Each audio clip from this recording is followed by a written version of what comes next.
آپ درود پڑھیں گے تو اللہ تعالیٰ کی لسٹ میں رسول اللہ صلی اللہ علیہ وسلم کی لسٹ میں آپ کا نمبر پہلے ہوگا.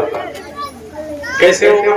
آپ ادھر درود پڑھیں گے ملائکہ ادھر پہنچائیں گے، اور جب آپ ادھر درود پڑھیں گے تو اللہ تعالیٰ کے پاس سے 10 رحمتیں آئیں گی، تو پتہ چلا ادھر سے کانٹیکٹ ادھر تک پہنچا.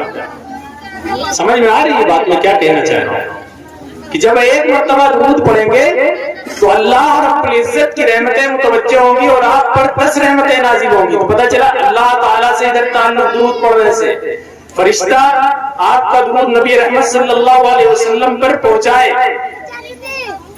تو ادھر کانٹیکٹ میسج کس کو گیا؟ رسول اللہ صلی اللہ علیہ وسلم کو گیا نا. تو اللہ کی رحمتیں حاصل کرنا چاہتے ہوں، رسول اللہ صلی اللہ